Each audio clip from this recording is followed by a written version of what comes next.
Our subcommittee, we are mourning the loss of our friend and colleague, Congressman Turner. Sylvester's decades of dedicated public service to the people of Houston and his contributions to this nation and Congress will be remembered as part of his lasting legacy.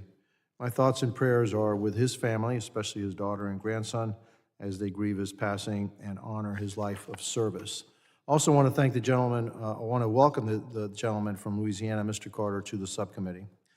Today's hearings will assess the current state of U.S. travel security and infrastructure, evaluating the readiness of airports, ports, and border entry points to manage large influxes of international travelers, while ensuring that security measures, technological advancements, and operational processes meet future needs. I now recognize myself for an opening statement.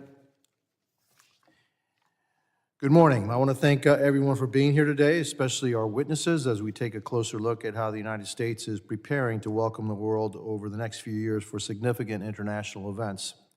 Beginning this summer, the United States will step onto the global stage by hosting the FIFA Club World Cup. This tournament will feature elite professional clubs from around the world, such as Real Madrid, Manchester City, Inter Miami FC, my hometown team, and will take place at select venues throughout the United States. This event will provide an early opportunity to stress test our travel systems, infrastructure, and security coordination ahead of even larger events on the horizon. In 2026, our country will host the FIFA World Cup with matches played by national teams in cities across the nation, and I am thrilled that this includes my home city of Miami. At the same time, we will celebrate America's 250th anniversary in July 2026, followed by the Summer Olympics and Paralympics in Los Angeles in 2028. When I was mayor of Miami-Dade County, I witnessed firsthand just how much planning and hard work goes into ensuring these major events run smoothly. As a member of Congress, I intend to do all I can to make sure that these international events are safe for millions of Americans and those traveling here who are planning on attending. These events are more than just celebrations or competitions. They are major opportunities to show the world what America stands for and what we can achieve. If we get this right, the payoff could be enormous. According to the U.S. Travel Association, we could generate nearly $95 billion in economic activity and welcome over 40 million international visitors. That will only happen if we plan ahead, invest wisely, and make sure that the travel experience in the United States is smooth, modern, and secure. Right now, we have work to do. A recent report from the United States Travel Association makes it clear that while the United States remains one of the top destinations for international travelers, we now rank last among the top travel destinations when it comes to national planning and leadership. Long waits for visas, outdated airport technology, and staffing shortages at our ports of entry are slowing us down. These problems are not just frustrating, they could cost us jobs, investment, and global influence. This is why I support President Trump's recent executive order creating a White House task force focused on the 2026 World Cup. This kind of coordination is exactly what we need. It brings the right people to the table and sends a strong message that the United States is serious about being ready.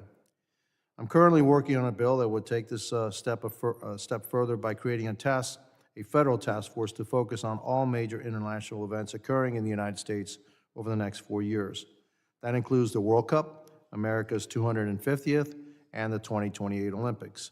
We need to make sure every agency involved is working together and that our policies and resources are aligned. We also need to think about security. Big crowds and high-profile venues make these big events targets. That includes threats from drones, which are becoming more common around stadiums and public gatherings. We need to make sure agencies like DHS, TSA, and state and local law enforcement have the tools and coordination they need to stop these threats in the planning stage long before that they can cause harm. We should take this opportunity to make long-needed reforms to our travel system. We need to make the system more thorough and effective while still being welcoming to legitimate travelers. That means better technology at airports, shorter visa wait times, and making sure that we have enough officers at our ports of entry. The world will be watching, and with the right vision and coordination, the United States can set the global standard, not just for security, but for innovation, hospitality, and safety. I look forward to hearing from our witnesses about how we turn that vision into the reality. And now I recognize the ranking member, the gentlewoman from New Jersey, Ms. McIver, for her opening statements. Good morning, and thank you to our witnesses for joining us today, and thank you to Chairman Jimenez for holding today's hearing.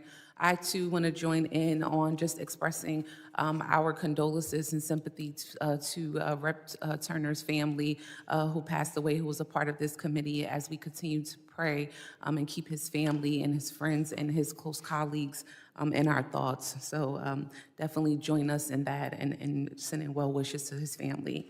The travel and tourism industry is a vital part of the U.S. economy. In November 2021, President Biden signed the Infrastructure Investment and Jobs Act into law, providing a $1.2 trillion investment in American transportation and infrastructure. In December 2022, President Biden signed an omnibus spending package into law, funding pay raises and an expanded collective bargaining framework for TSA employees. These historic investments have helped spur continued growth in U.S. travel and tourism and helped secure our transportation networks. In 2024, travel in the United States produced an economic output of $2.8 trillion and supported more than 15 million American jobs, and record numbers of passengers traveled through TSA security checkpoints. To continue to grow the U.S. travel system and prepare for upcoming international events, any sane administration would continue to invest in our infrastructure, update our security technology, and support our federal workforce. Unfortunately, President Trump and Republicans in Congress are doing the exact opposite.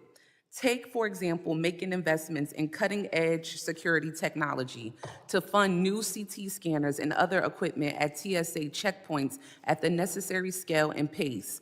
Congress must stop using passenger security fee collections as a slush fund and return that money to TSA. But instead, Republicans are considering increasing passenger security fees and using that money to help pay for tax cuts for billionaires, according to a document showing their reconciliation plans. Republicans want to charge airline passengers more and then put the money in billionaire pockets.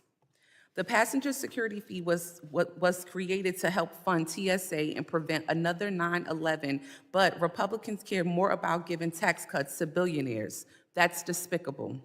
Let's turn to workforce issues. Transportation security officers are the backbone of our transportation security system, as they screen millions of passengers and pieces of luggage every day to keep our skies safe. Yet, over the past month, President Trump and Secretary of Homeland Security Kristi Noem have taken the first steps in dismantling the professional aviation security workforce we have worked so hard to build over the past 2 decades.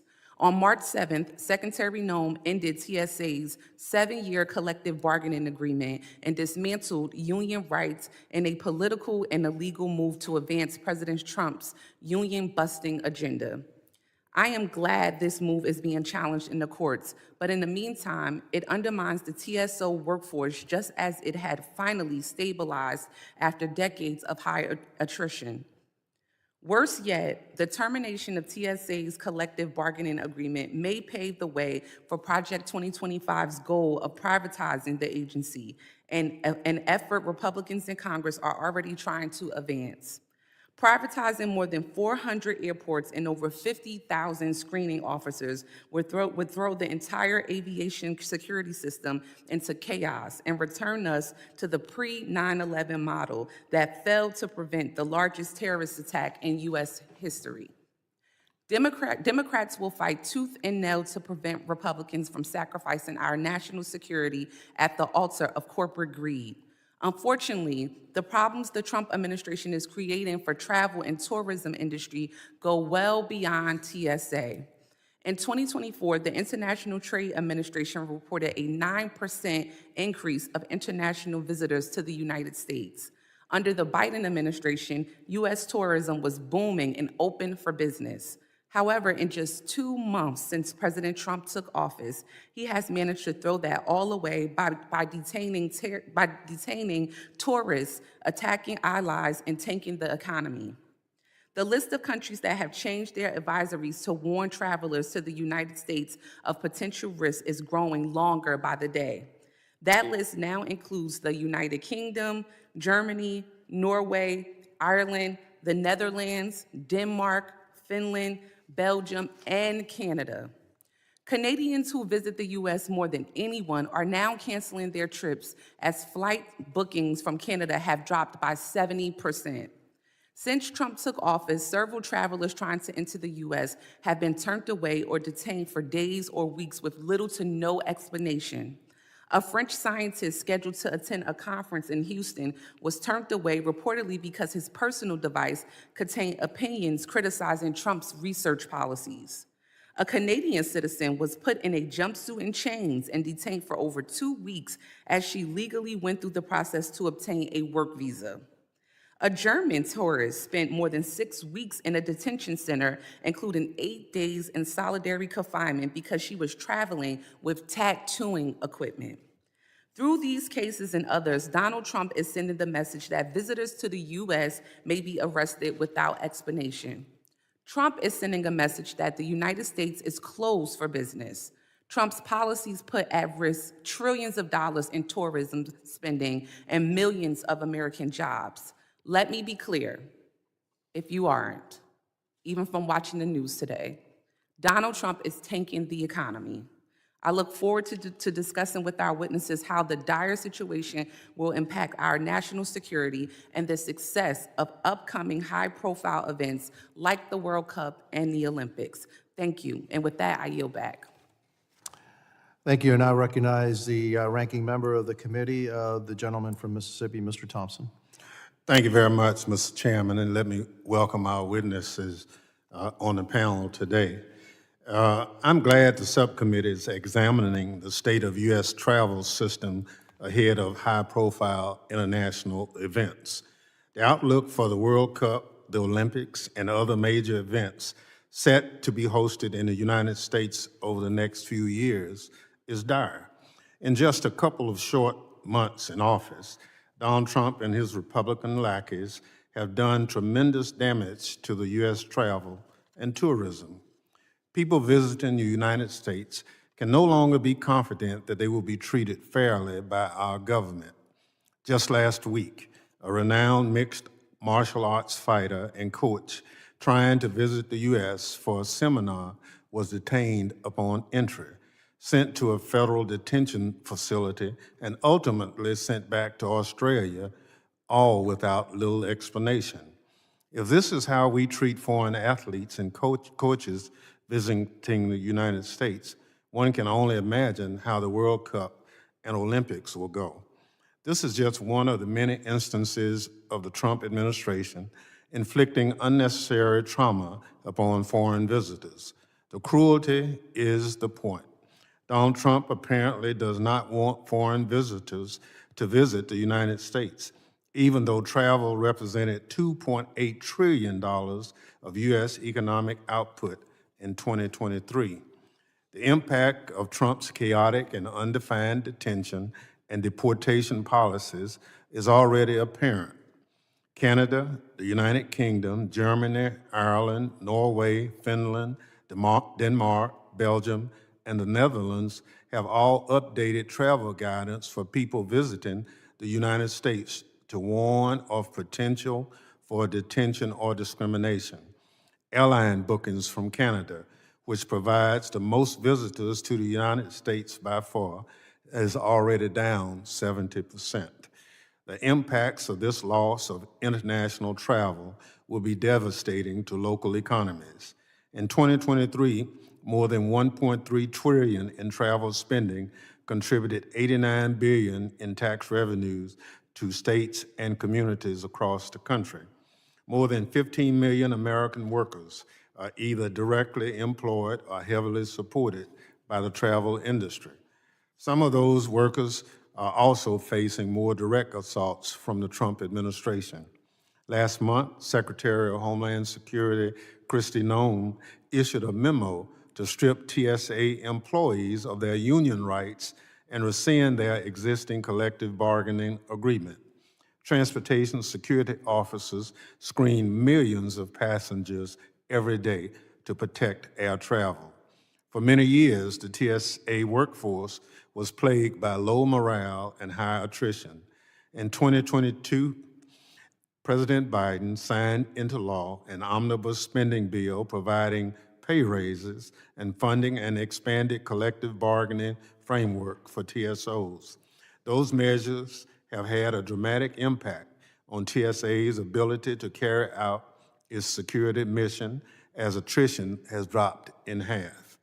Undoing this progress is dumb, cruel, and illegal. The Secretary cannot unilaterally rescind a binding legal contract. I hope the courts will put a stop to this negatively political madness. In the meantime, I'm proud to have reintroduced by bill the Rights for the TSA Workforce Act, which would provide TSA workers with full collective bargaining rights and a fair pay under Title V of the U.S. Code. Now is the time for members of both parties to stand up against Donald Trump and push back against his cruel and foolish policies. Donald Trump is putting America last.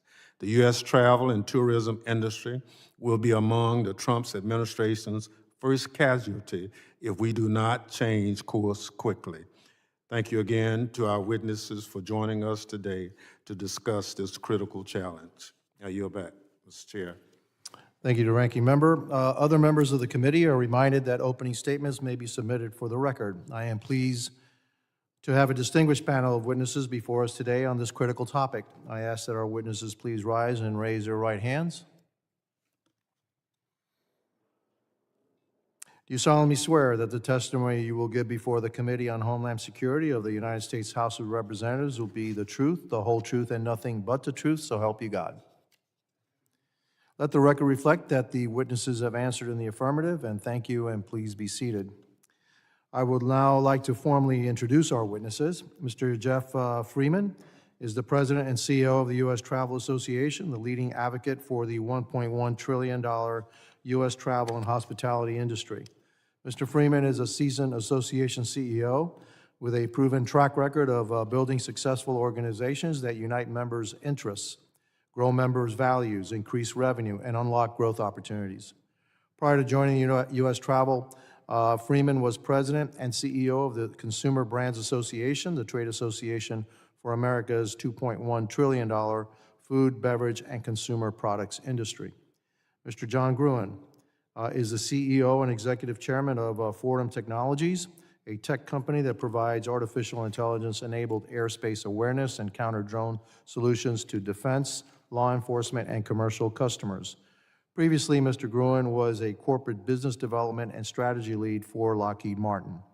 Prior to joining Lockheed Martin, Mr. Gruen was a Navy SEAL officer where he served in increasing leadership positions in Operation Iraqi Freedom and Operation Enduring Freedom.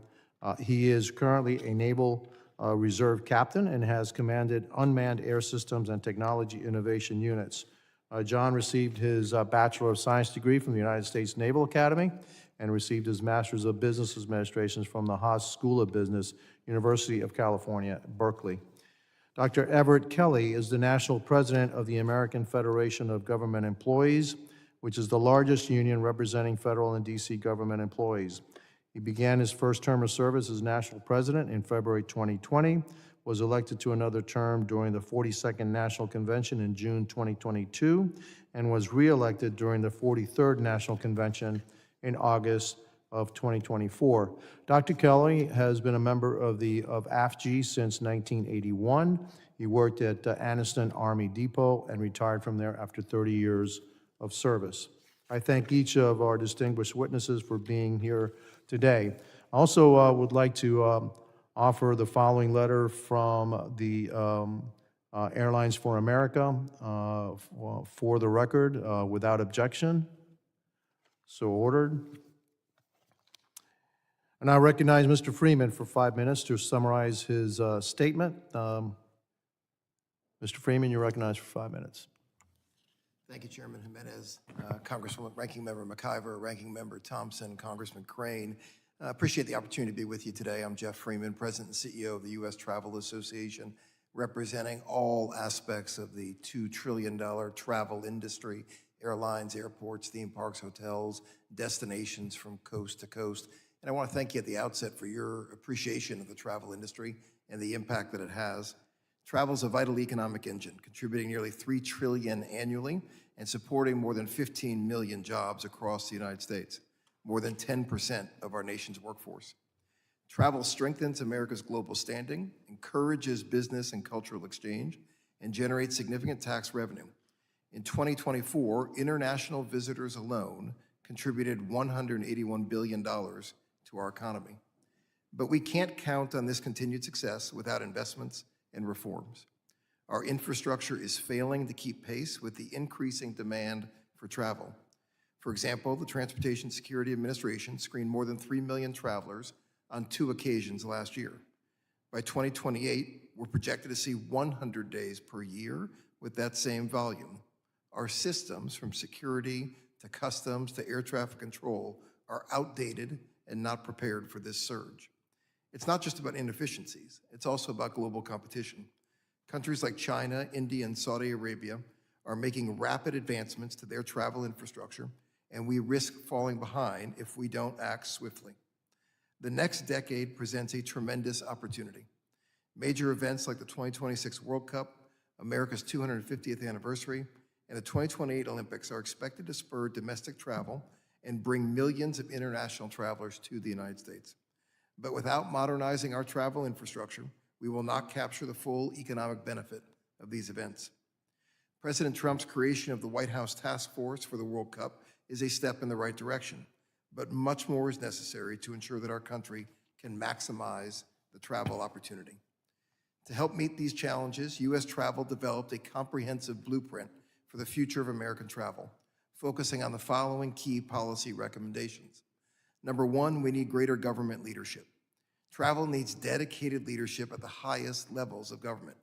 We urge Congress and the administration to prioritize travel policy and create a sustainable model for overseeing travel improvements from end to end. Number two, we've got to address visa processing reform. Long delays in visitor visa processing hurts our ability to attract international visitors. We recommend providing full-strength consular staffing, extending visa validity for vetted lawful visitors, and establishing a national vetting service to lead visa processing. This will ensure the U.S. remains an attractive destination while maintaining strong national security. Number three, we've got to revolutionize TSA screening. Airport screening relies on inconsistent, unpleasant, and manual processes. We recommend immediately ending the diversion of the passenger security fee and increasing technology funding to place new identity verification, on-person screening, and baggage screening technology in every U.S. airport lane within the next 5 years. This will improve security, reduce wait times, and create a more seamless experience, allowing all travelers to carry water bottles and larger liquids, leave all electronics in their bags, and keep their shoes, jackets, and belts on their person. Finally, we've got to create a world-class customs process. We need to modernize the international arrival process for our guests. We recommend increasing CBP officer staffing at airports of entry while using biometric technology and enhanced traveler vetting to reduce processing times.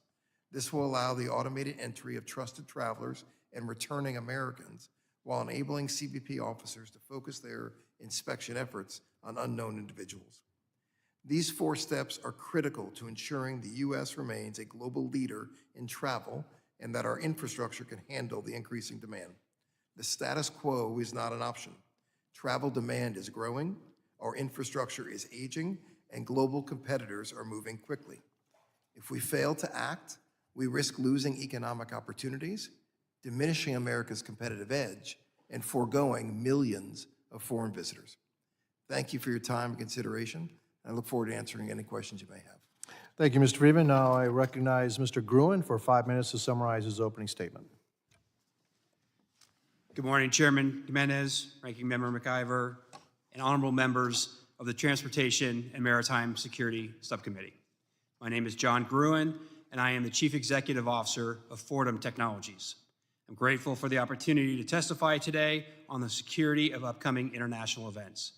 Fordham was founded in 2016 to develop and produce the technology needed to defeat drones. We've become a global leader in drone detection and mitigation, focused on systems that can operate safely in the populated areas and in the national airspace. Our technology is currently deployed by CBP at the southern border, on U.S. military bases, and at critical infrastructure sites worldwide. Fordham also provided counter-drone solutions to the 2020 Olympic Games in Tokyo, the 2022 World Cup Games in Qatar, and the recent inauguration of President Trump here in D.C. Over the next decade, the United States will host multiple major international sporting events, and as we approach these global events, it is vital that we assess today's threat landscape and act now to lower the risk of incidents. As you are well aware, the occurrence of drone threats has surged in recent years, with the Department of Defense and Homeland Security reporting thousands of unauthorized drone incidents annually. Recent domestic drone incidents, like the collision with a firefighting aircraft in Los Angeles and one that halted an NFL playoff game, are warnings of what's to come if we don't act. Another example includes the incursion that occurred over Joint Base Langley Eustis in 2023, which triggered a month-long interagency attempt to deploy counter-drone assets to no avail. In this incident, standard detection and defeat systems failed, offering no advance warning of incoming drones or means to defeat what should have been considered a clear and present danger. This event highlighted a new category of threats we are facing: dark drones. Aircraft designed to evade detection by not emitting RF signals. To protect sensitive sites and large public gatherings, dark drone detection and kinetic mitigation must be the core of any successful counter-drone system. Thankfully, we do have the technology to defeat rogue drones before they cause harm. Companies like mine have developed AI-powered sensors necessary to identify the threats, including dark drones, as well as autonomous interceptor drones capable of safely taking down the threats. Our system intercepts drones with an aerial net capture system and tows them to predetermined locations, ensuring the safety of bystanders and allowing for forensics on the captured drone. As I mentioned, this technology has protected spectators at the World Cup, Olympics, and at other significant events before. We must field these defensive solutions at scale in the homeland now, as time is a critical aspect in fielding an effective counter-drone system. Based on our experience, counter-drone systems must start to be deployed 12 months before the event to allow time for system delivery, site analysis, and operational training.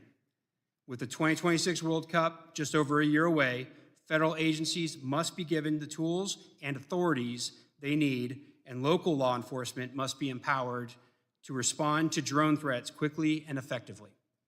Currently, counter-drone authorities are spread across multiple agencies with delayed abilities to mitigate known threats.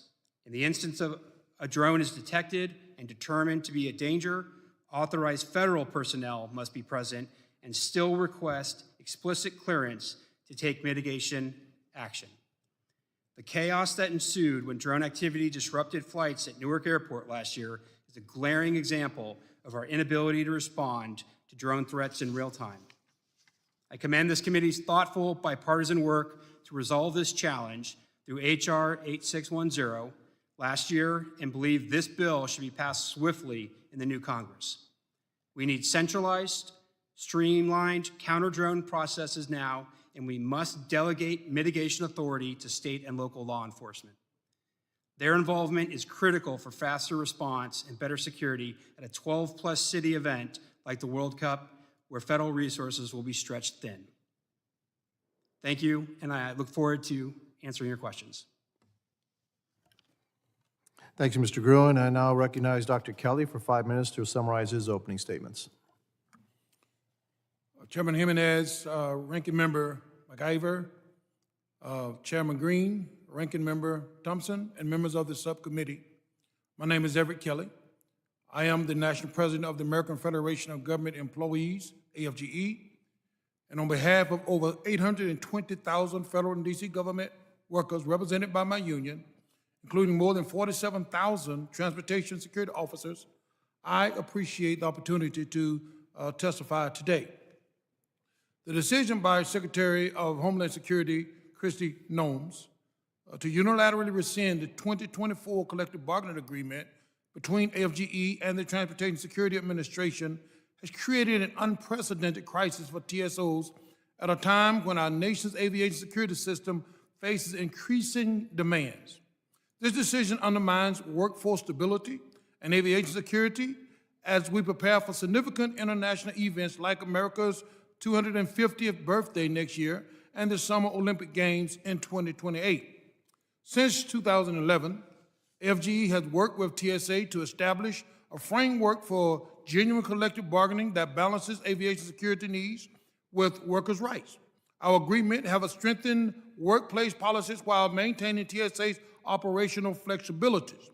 The 2024 CBA marked a significant milestone, providing long-term stability and predictable working conditions for TSOs while supporting TSA's mission.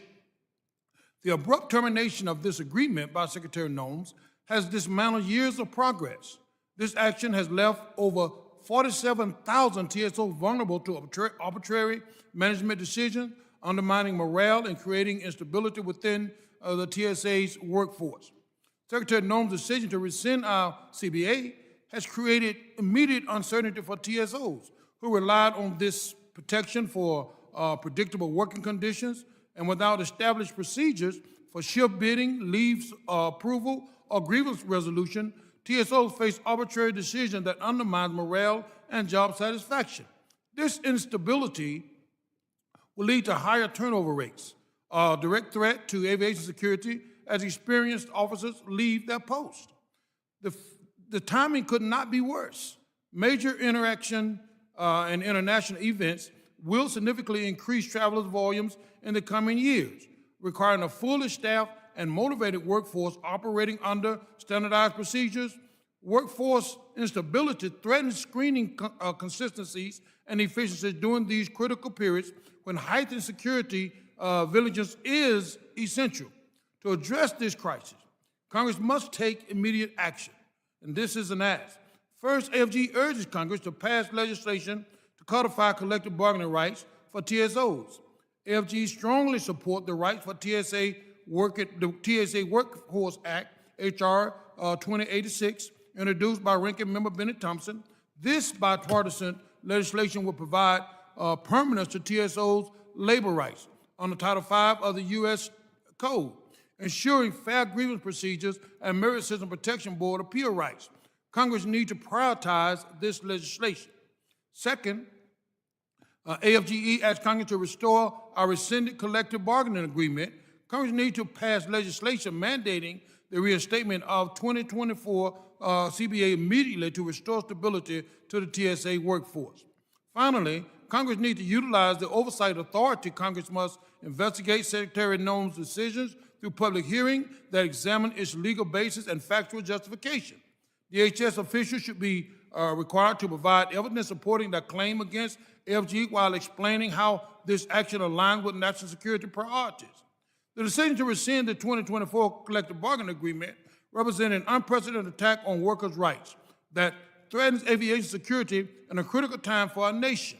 TSOs perform vital functions in protecting America's transportation system. They deserve dignity, respect, and fair working conditions provided through binding agreements negotiated on their behalf. AFG remains committed to fighting for TSOs' rights while working with Congress to find solutions that balance labor protections with aviation security needs. So thank you for holding this hearing today, and I look forward to answering any question that you might have. Thank you. Thank you, Dr. Kelly. Members will be recognized in order of seniority for their 5 minutes of questioning, and I recognize myself for 5 minutes of questioning. Mr. Freeman, have we ever reached, I know that we had the pandemic, and then what was the highest year that we had international passengers in the United States? The highest year for international travel was 2018. We have gone down or remained below that every year since. We, at the end of last year, were only at about 90% of where we were pre-pandemic. So the U.S. continues to struggle to welcome international visitors in the numbers we previously did. Visa, coming into this year, visa concerns, custom concerns were top reasons for that. We can't ignore the strength of the dollar. We can't ignore our economy versus others coming into this year. But the issues that were within our control were 500-day plus wait times to get an interview for a visa, multi-hour waits to get through customs. Both of those were big deterrents for foreign travelers. Was that a reality before the Trump administration, or has that just happened in the last 60 days? We've ebbed and flowed in terms of where we are on visa wait times. The lowest we've ever been was during the Obama administration, where all consulates around the world process visas in 2 weeks or less. That has ebbed and flowed ever since. There were successes during the Trump term. There were more struggles coming out of the pandemic. We have really struggled to get the consular officials we need around the world and to get these visa wait times down. How do we end up with wait times of 2 weeks to 500 days? How did that happen? And when you look at what happened post-pandemic or in the early days of the pandemic, all these foreign service officers came back home. They were slow to get back out to their consulates around the world. Processing visas is also the lowest rung on the totem pole of jobs within the foreign service officer community. It's not the most desired job out there. That's why we've recommended an alternative approach to doing this. If we want to get all wait times down to 30 days or less, which is something the United States of America should aspire to do, we need to take a new look at how we do this. These fees that foreign travelers pay can cover the cost of creating a new service that processes travelers. There's no need for foreign service officers to do this. There's a better way to do it. We think we could also use kind of emergency SWAT teams. Whenever wait times get high, we could send these officers or these officials into jurisdictions where they get high. The United States can be the most secure nation in the world and also the most efficient when it comes to processing travelers. But we lack technology, we lack the manpower, and we have lacked the manpower and technology for some time in order to do that. And also probably policy, right? I'm sorry? Policy. Okay. Manpower has been an enormous issue. Technology is an even bigger issue. I think the will to get it done is the largest issue. Right? Where is the goal, right? We don't have a goal when it comes to processing visas. At the end of the Biden administration, they established a goal of 90 days or less. If we achieved that goal, we would have still been last in the world when it comes to processing visas. This is at the end of the Biden administration? At the end of the November of the Biden administration. We need to have greater aspirations when it comes to how we welcome travelers into this country. They want to do nothing more than come here, spend their money, and go home and tell their family and friends what a great time they had. So the Biden administration was in close to 4 years. Basically, right at the end of his administration, he decided, well, maybe we not have a 90-day period versus the 500-day period that some of these visas have taken? There's no doubt that the wait times peaked coming out of COVID. There were steps taken. It was a little too late. We're hopeful we can find bipartisan support to be more efficient in the future. Which, by the way, I agree that the passenger security fee that has been diverted for a number of years needs to be fully invested in TSA. And I don't believe that you're going to be paying for something. You're saying I'm paying a passenger security fee. It should be for passenger security. That's a novel concept, I think, here in the federal government.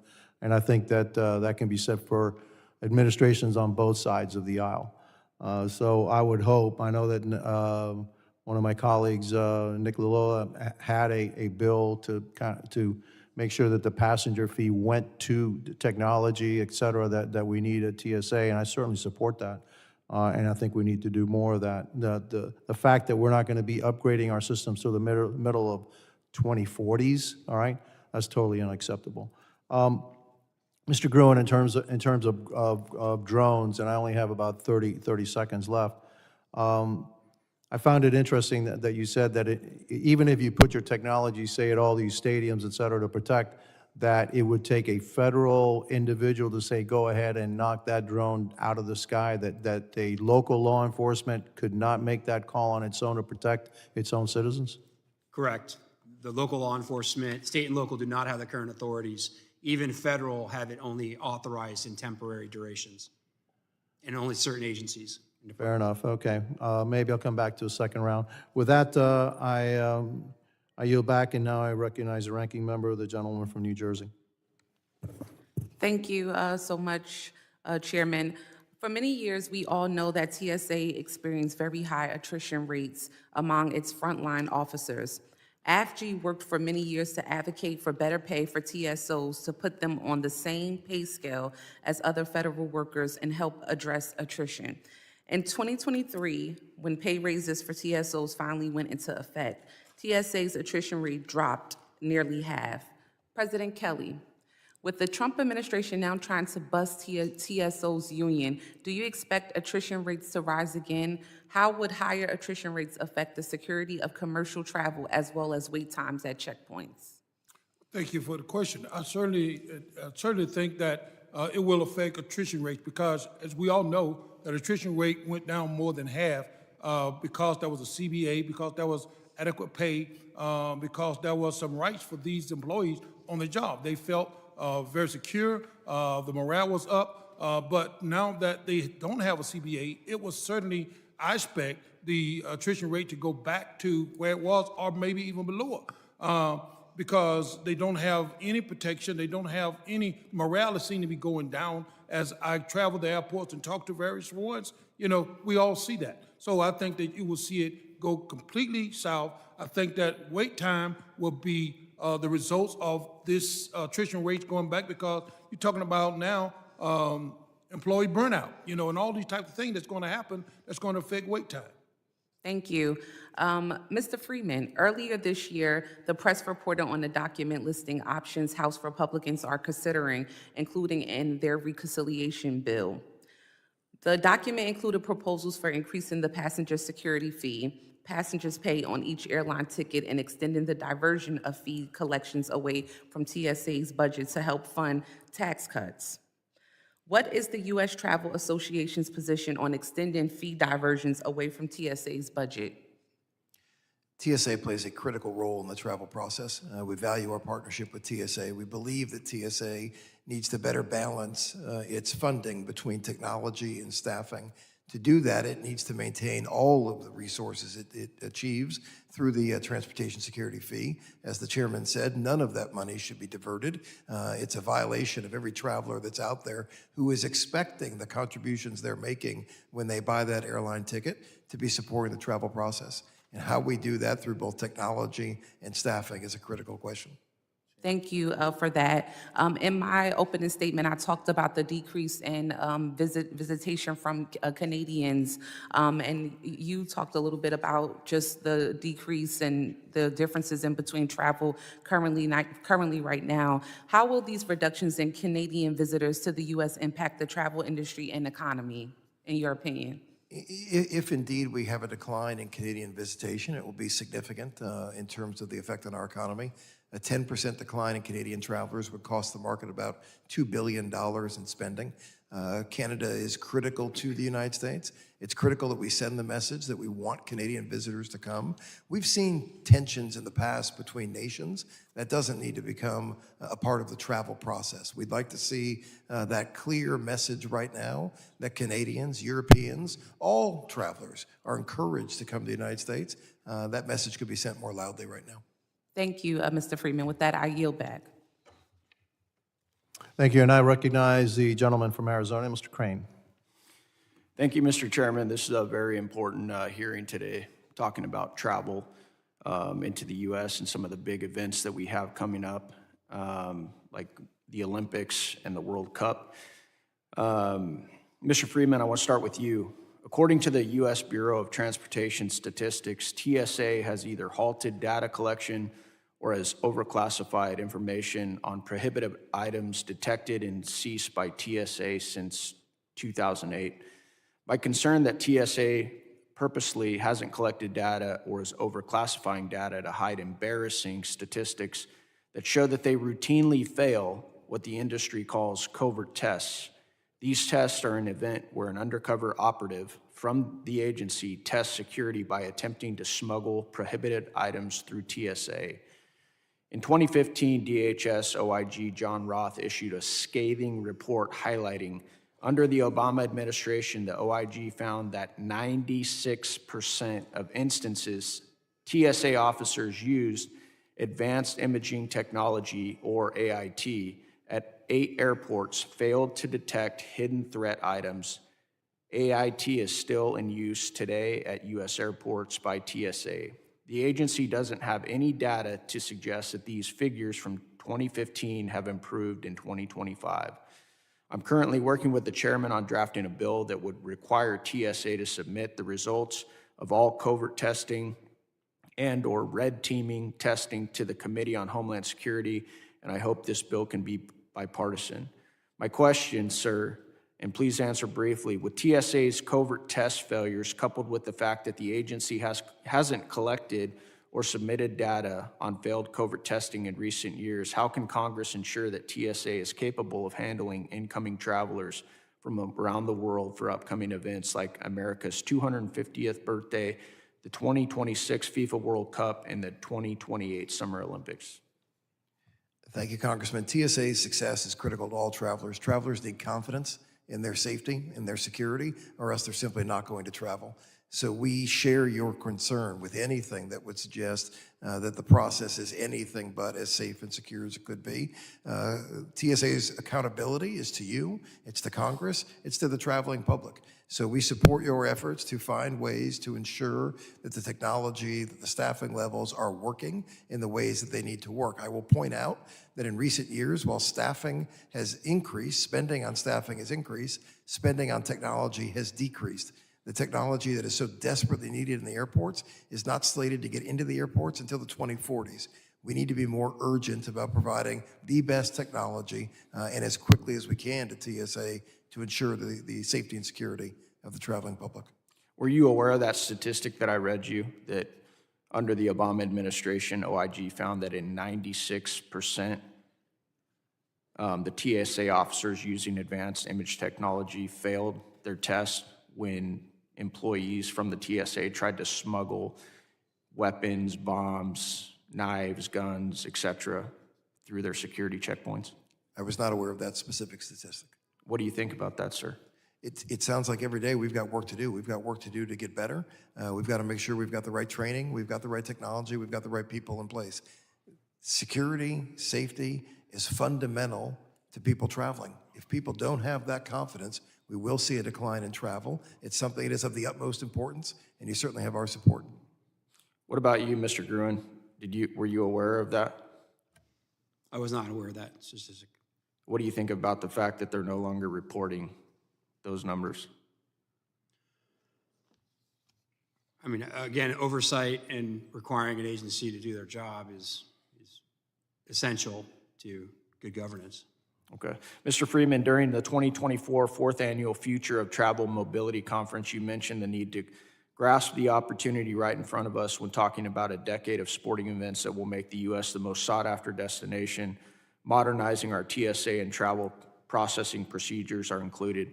My question is, please answer briefly, how should TSA and Congress look at the use of AI for passenger processing to scan faces and directly cross-reference international travelers with criminal databases?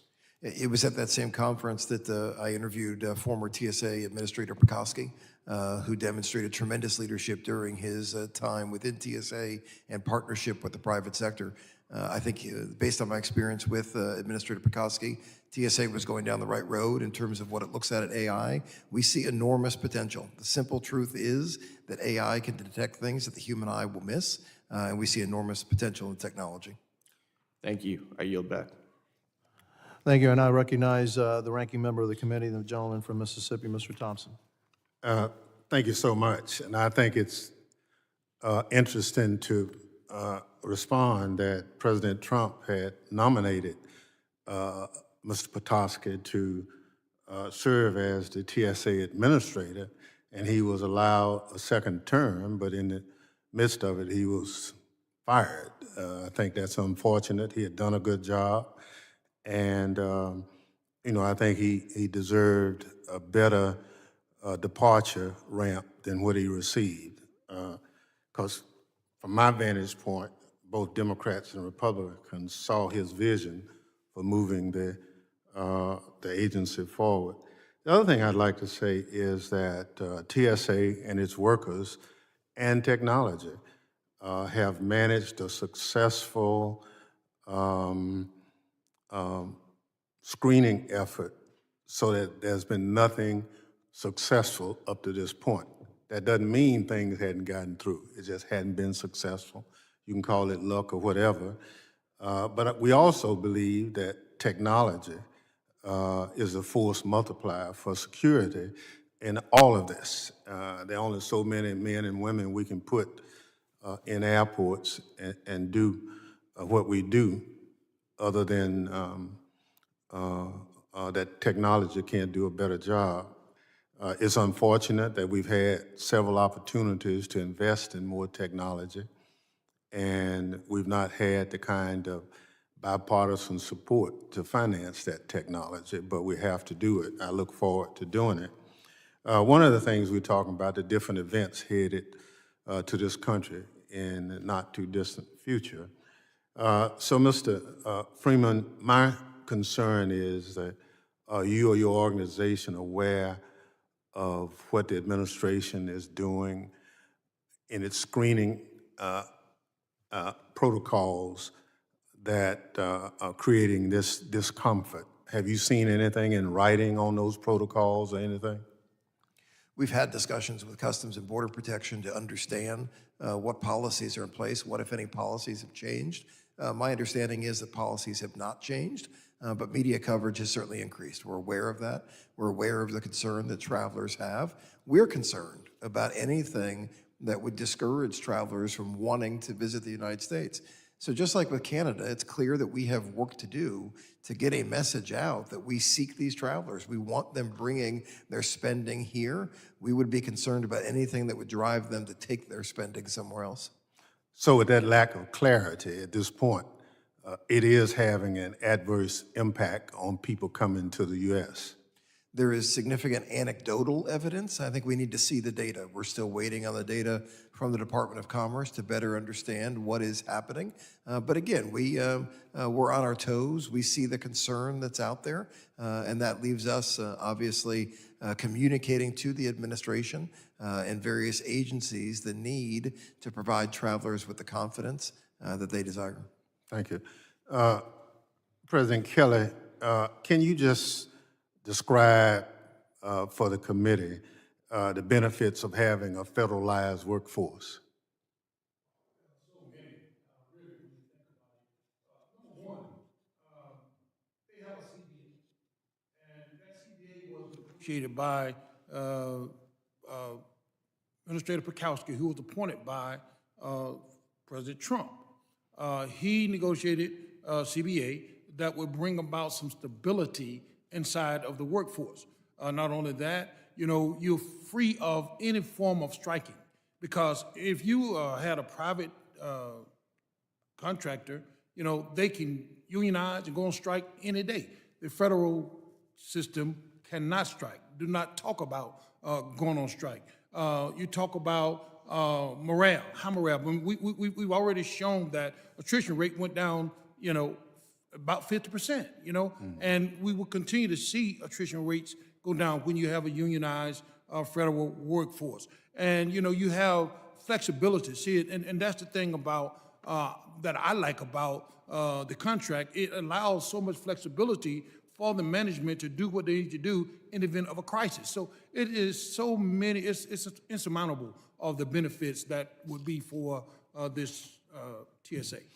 Thank you very much. And, TSA we created after 9/11 because the current protocol for screening virtually didn't exist before that. So it's the new kid on the block. We've been successful in not having, as I indicated, a successful person getting on a plane and causing that kind of crisis. But it's a work in progress. I mean, with technology, Mr. Gruen, we still have to continue to be as best we can. Our adversaries are constantly trying to figure out how they can beat the system. And in reality, it's technology that's going to catch them. So I look forward to continuing this discussion. And I yield back, Mr. Chair. Thank you. We're going to go through a second round of questioning. I yield myself 5 minutes for questioning. Mr. Freeman, you talked about, You talked about the visa process and how we can accelerate that. Could you be a little bit more specific exactly what you're talking about in order to accelerate the visa process, take it down from 300 days to something a little bit more reasonable? Yeah, there are multiple consulates around the world right now. Colombia is the best example where wait times exceed 500 days to get an interview for a visa. We've had similar wait times in India. In years past, we had wait times like that in Brazil, where they've been successful recently in bringing those wait times down.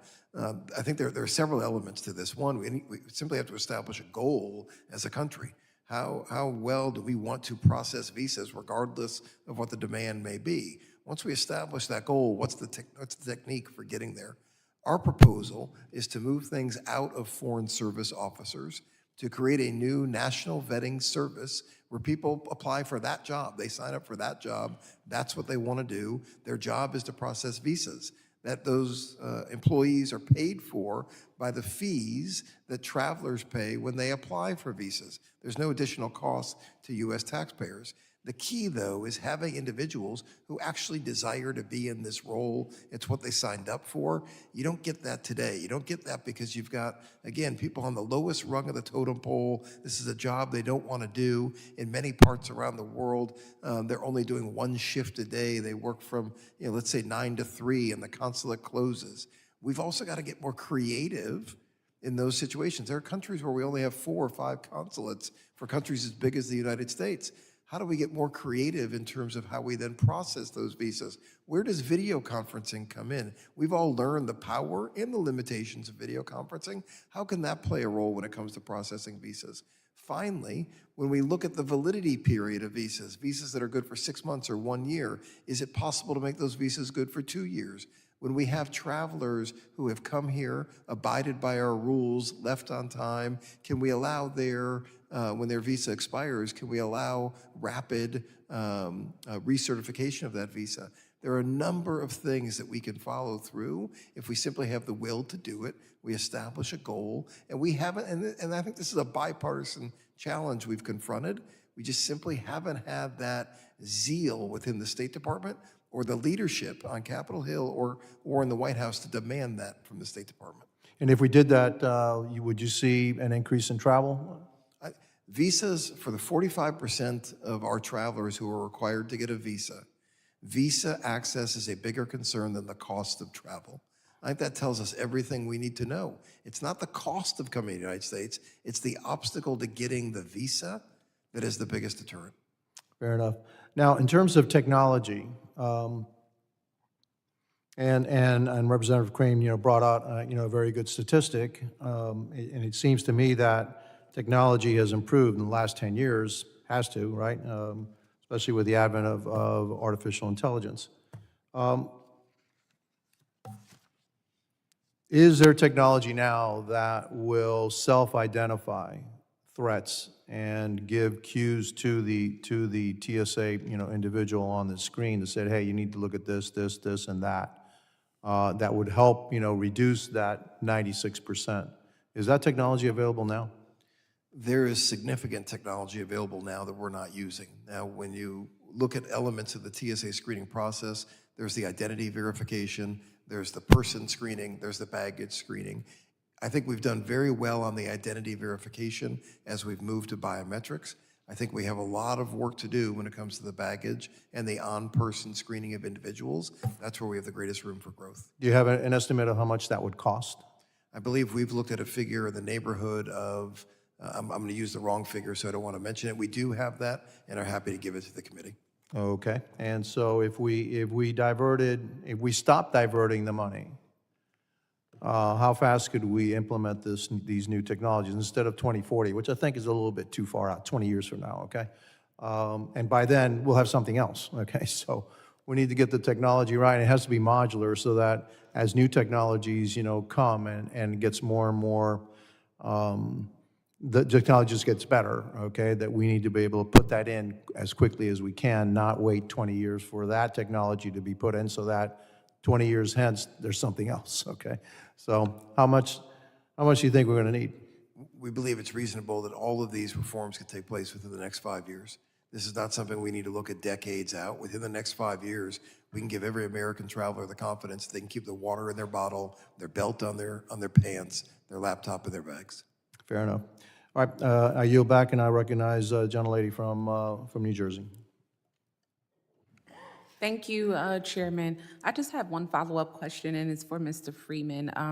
During your opening statement, even just now, you talked about the United States and how, if we want to be a global leader in travel, we need to do, X, Y, and Z. Do you currently consider the United States at the top of the list as a leader in global travel? The United States is the world's most desired nation to visit. Around the world, this is where travelers want to come. We commissioned a report through Euromonitor about 18 months ago to rank countries based on their travel facilitation, based on their infrastructure, based on their national leadership. The U.S. finished 17th out of 18 countries. Only China finished behind the United States. You are seeing greater coordination, greater spending, greater zeal in countries like Saudi and other parts of the world that recognize just how important travel is to building their economy. And they also recognize that travel doesn't happen by accident. It takes a heck of a lot of coordination, it takes a heck of a lot of planning to make these things happen. Every one of us in this room today are travelers. We all know the hassles with the process. We all know the inefficiencies. We all go through this and look at various points and say, there's got to be a better way to do this. And the answer is there is. Do we have any desire to work together to implement those better ways? Because what we are dealing with today, whether at TSA, at customs, is not sustainable, and it's not something we should be tolerating. And when was this report done? This report was done and came out in early 2024. We're happy to get you a copy of that. Yeah, I would love a copy of that. I just want to thank each of the witnesses for your testimony today and for coming to share with us. I know that this committee hearing is supposed to be about what we are, examining ourselves on the global level to prepare for these big events, but there's just lots going on right now that I think we really need to address before we can talk about being really prepared for all of the big events that we have coming up. So thank you so much for all of the information that you provided today. Oh, with that, I yield back, Mr. Chairman. I want to thank the ranking member. Now I recognize the gentlelady from South Carolina, Ms. Biggs. Thank you, Mr. Chairman, and thank you to the witnesses for being here today. As the United States gears up to welcome the world for the 2026 FIFA World Cup and the 2028 Olympic Games, our national travel infrastructure stands at a crucial juncture demanding comprehensive readiness. The influx of international visitors for these events will place unprecedented demands on our transportation networks and border security. The recent executive order signed by President Trump creating the World Cup Task Force signifies a critical recognition of the imperative for seamless interagency collaboration. This dedicated task force will be instrumental in strategically preparing our ports of entry, modernizing airport facilities and operations, and fortifying supporting systems such as customs and border protection, security protocols, and transportation logistics. So to Mr. Freeman, how should the World Cup Task Force prioritize its efforts to address operational challenges at our airports and our ports of entry? Thank you for the question, Congresswoman. I think it's critical as the World Cup Task Force gets up and running that first we acknowledge we're already behind the 8 ball. The World Cup starts in about 15 months. Other countries are already planning, for the 2029 World Cup, the 2030 World Cup. That planning is already ahead of where we are. So we've got to acknowledge we're already behind the 8 ball. I have all the faith in the world in the local destinations that are hosting the World Cup. They have been coordinating. I think they're going to do a great job. The question really becomes in terms of getting people to the games, moving about the U.S. and moving into the United States. I think for the domestic traveler, we're going to see concerns when it comes to moving people through the airports. The demand that we're going to see is basically a Thanksgiving every day for about the 45 days of the World Cup. We all know what it's like traveling on the Wednesday before Thanksgiving. That's what we can expect. It begs the question, what are the things we can do to be more efficient during that period? And this task force is critical about aligning the Department of Homeland Security, the Department of Transportation, and other relevant agencies to ensure we can meet that demand. For the foreign travelers coming in, the truth is we're already too late for some of them. I mentioned the wait times for Colombians to get a visa. If they don't have their visa now for the World Cup in 26, their window is closed. That's shame on us, right? That's opportunity missed for the United States. And then we've got to identify what are the other markets where that window is already closing, and how do we process visas quickly in those markets so we can help those travelers get here. When we know they're coming, customs will be the final area where this task force has to work closely with DHS, with other elements of the government, to ensure that we don't have 2, 3, 4-hour wait times to get through Miami, to get through LAX, to get through JFK. That is a tremendous concern of ours. There is nothing more predictable than when a plane is going to land, how many people are on it, and who those people are. So there's no excuse to not be staffed appropriately to move these travelers through, and that's where the task force needs to be focused. Thank you so much for your insight. My second question, Mr. Gruen, with major international events acting as high-profile targets for bad actors, how do you think the task force should integrate threat intelligence, interagency coordination, and emerging technologies like counter-USAS and AI-enabled surveillance into the strategic planning? Thank you, Congresswoman. Your second point, technology needs to be procured and deployed now. So we recommend 12 months out from events to really get the technology on the ground, get the personnel trained, and run through different scenarios to mitigate threats.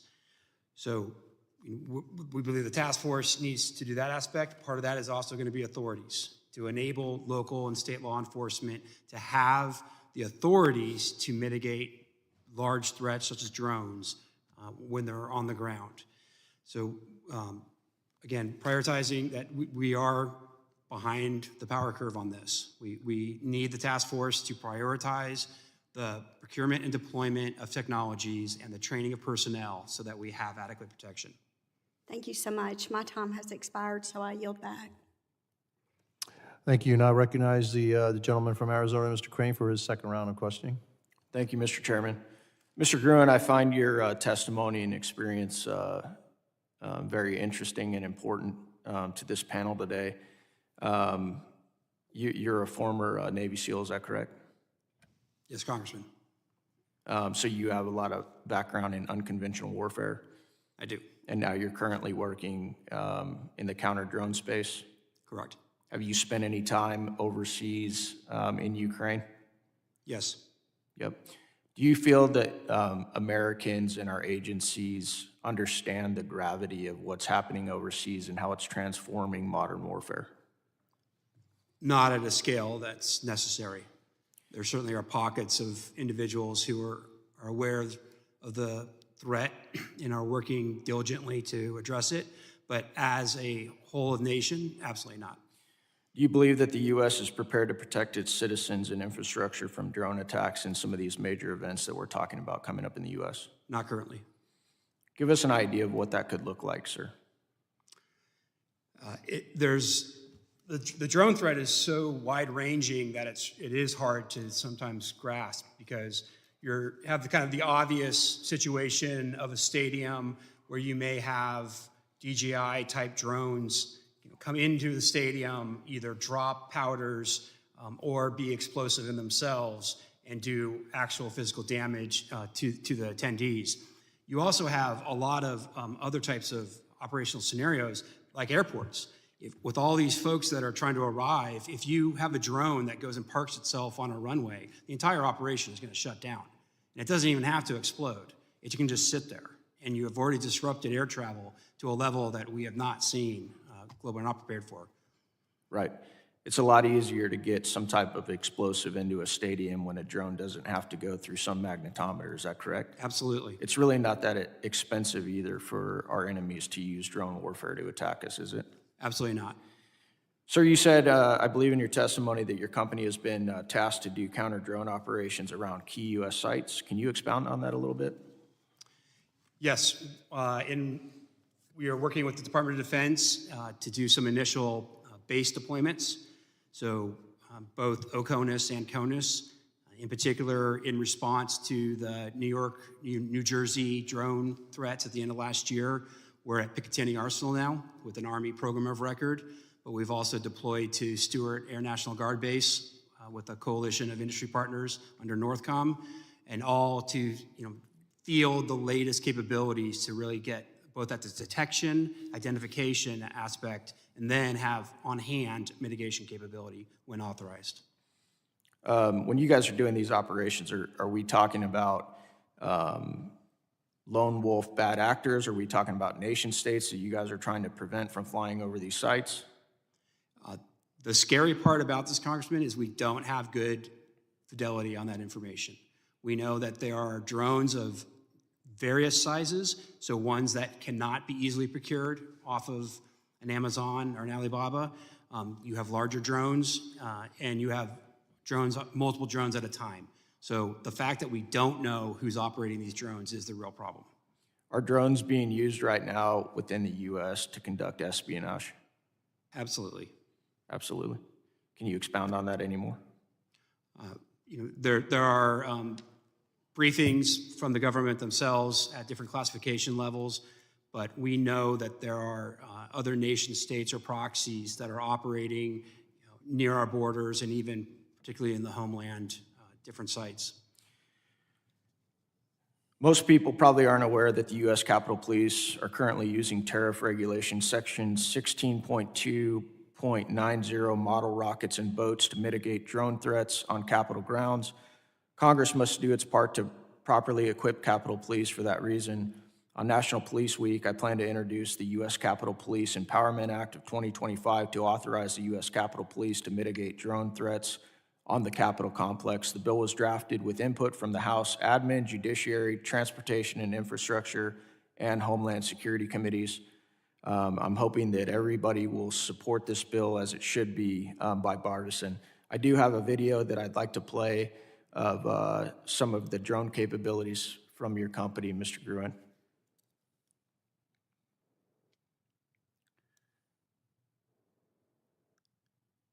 Now, Mr. Gruen, are we watching in real time your company's drones being able to shoot out nets and capture enemy drones? Correct, Congressman. Why is that so important, sir? For the, we're called the low collateral effect interceptor inside government agencies, because the way by catching with a net, we either keep it under a tether and drop it somewhere that's been rendered safe, where law enforcement can look at the drone, get forensic, et cetera. So it's the collateral damage aspect. You're also not infringing on any publicly identifiable information. It's not hacking a signal. It's not getting personal information off of anything. So the combination of that, the lack of PII and the low collateral, is what makes it so impactful. Mr. Chairman, I know my time has expired, but I'd like to enter into the record 5 separate articles. Without objection, so ordered. I've got number 1, U.S. Bureau of Transportation Statistics, prohibited items intercepted at airport screening checkpoints. Number 2, Defense Daily, TSA's own covert testing showed failures, DHS IG says. Number 3, ABC News, TSA fails most test in latest undercover operation at U.S. airports. Number 4, no drone zone, United States Capitol Police. And number 5, a copy of my bill, the USCP Empowerment Act of 2025. So ordered. Gentleman's time has expired. I now recognize the gentlewoman from South Carolina for her second round of questioning. Thank you, Mr. Chairman. So TSA has made progress in deploying biometric screening, digital IDs, and automated security lanes, but outdated systems and workforce shortages still slow down those checkpoints.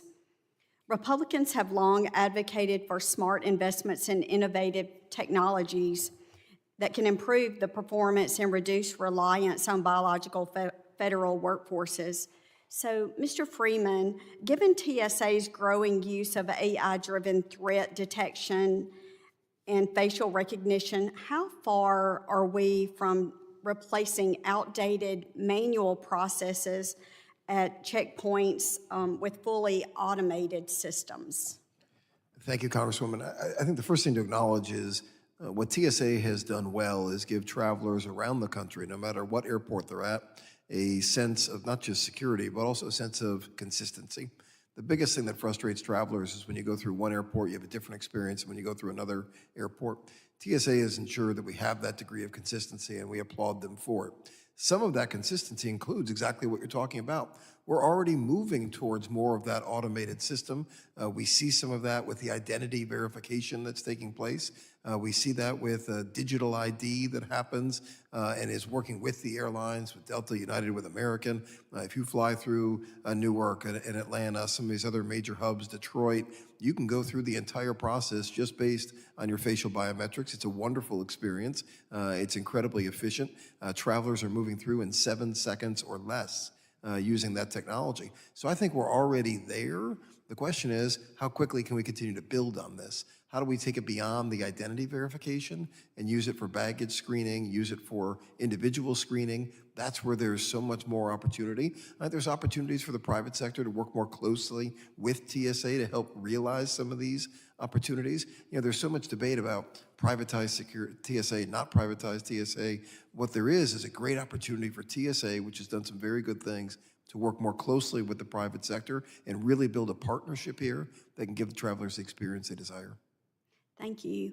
Just following up with that, are there successful models abroad that the U.S. should consider adapting to our aviation environment? There are absolutely lessons learned in the UK and other parts of the world. In fact, the report that we put out earlier this year referenced some of those lessons learned in foreign markets. I don't think there's one market that is the panacea for what we need to do, but there's a combination of lessons learned throughout Europe and in other parts of the world. We're happy to bring those forward. We document several of those in our proposal. And I think sometimes the U.S. acts as if we're the first ones to confront these issues, as if we can't learn from some of our partners around the world. There's no need to reinvent the wheel here. There's some very good things that are done. Europe has made much further strides in terms of allowing people to bring liquids back onto planes, to keep some of their clothes on, their shoes and belts. We can learn from that, and we're hopeful that new TSA leadership will be willing to do that. Thank you so much for your testimony, and I yield back. Thank you to the gentlewoman from South Carolina. I want to thank the witnesses for their valuable testimony and also the members for their questions. The members of the subcommittee may have additional questions for the witnesses, and we would ask the witnesses to respond to these in writing. Pursuant to Committee Rule 7E, the hearing record will be held open for 10 days. Without objection, this subcommittee stands adjourned. You too.